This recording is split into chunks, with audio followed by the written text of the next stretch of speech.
अस्सलाम वालेकुम dear students of class 10th। कैसे हो? ठीक हो? सभी ठीक हैं? रात कर डिस्कस ह्यूमन आई स्ट्रक्चर वर्किंग कर डिस्कस वैसे यारो अल्लाह ताला ने एबिलिटी अकिस नॉर्मल ह्यूमन आयस दिस कि वुचित आराम सान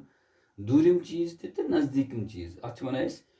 ability of an normal human eye to see both nearby objects as well as far away objects.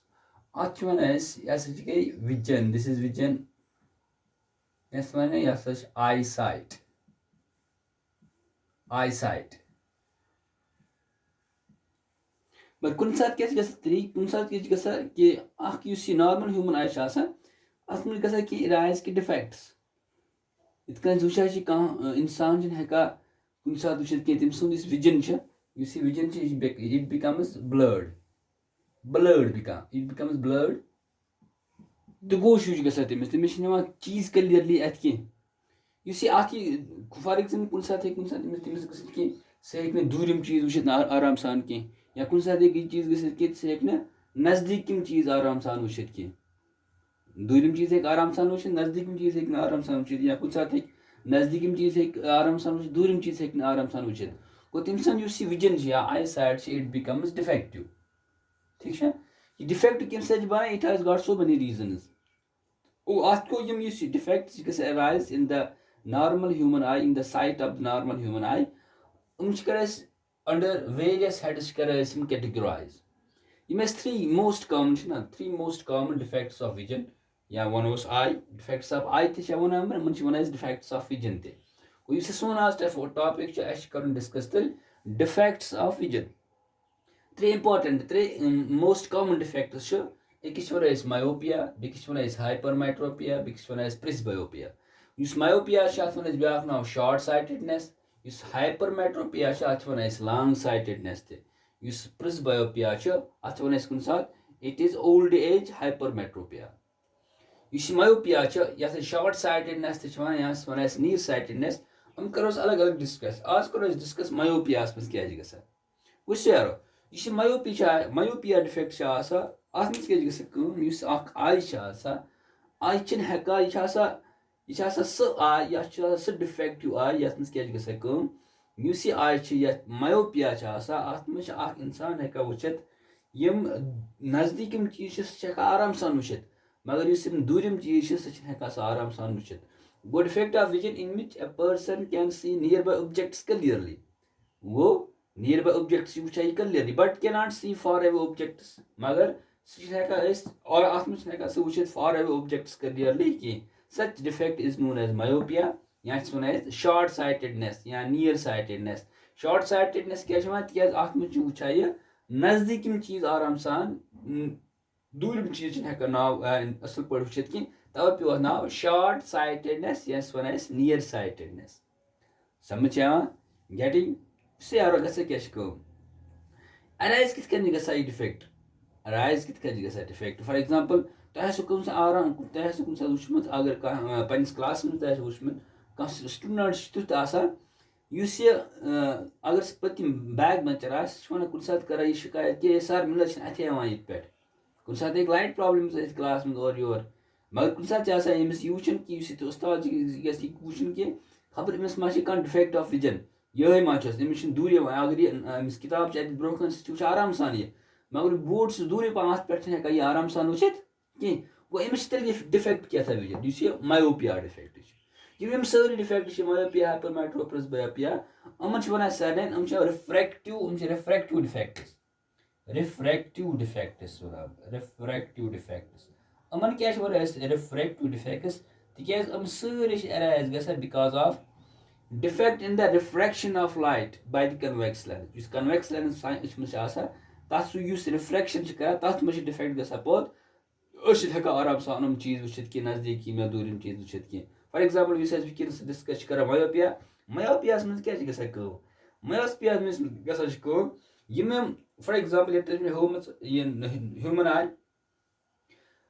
चूंकि मायोपिया मज दूरिम चीज सह आराम सान वुच नजदीकम चीज आराम सान वुचा दूरिम चीज गई डिस्टेंट ऑब्जेक्ट्स तम हामि लाइट रेज कत पे from the object at distant point या वनोस from the object at infinity parallel rays यथ मज क्या इमेज रिफ्रैक्शन इन इमेज बना in front of the रिटना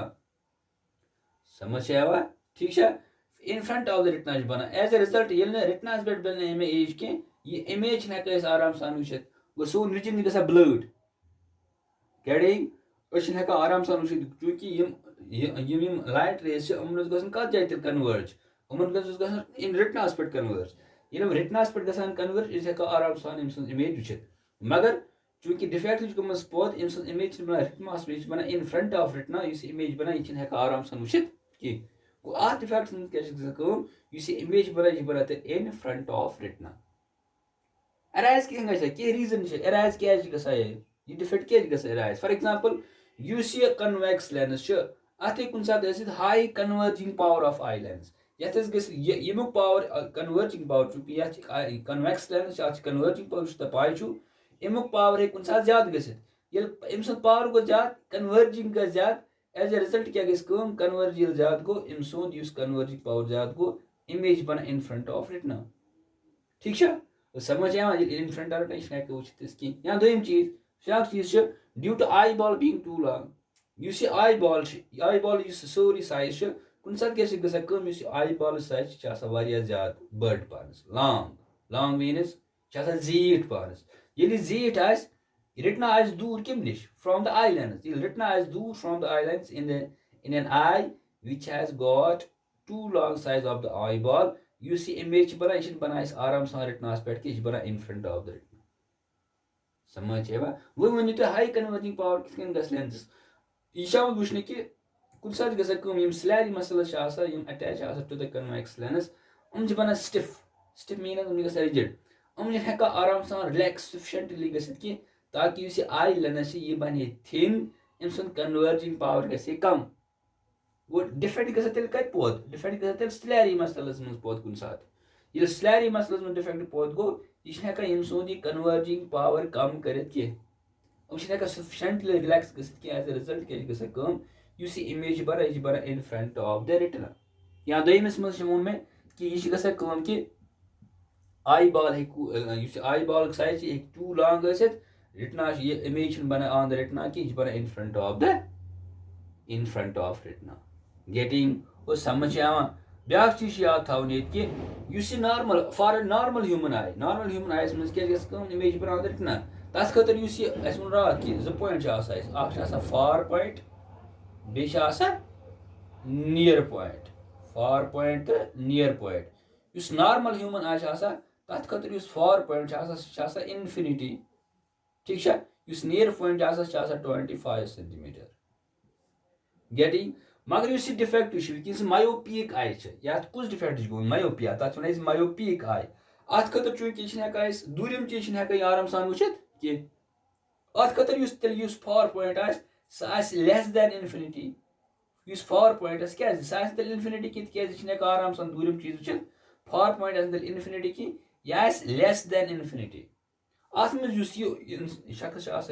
myopia गोमुत यह दूरिम चीज ज्यादा नजदीक यह vision up to some meters गो कह मीटर तान यह आराम सान वुचित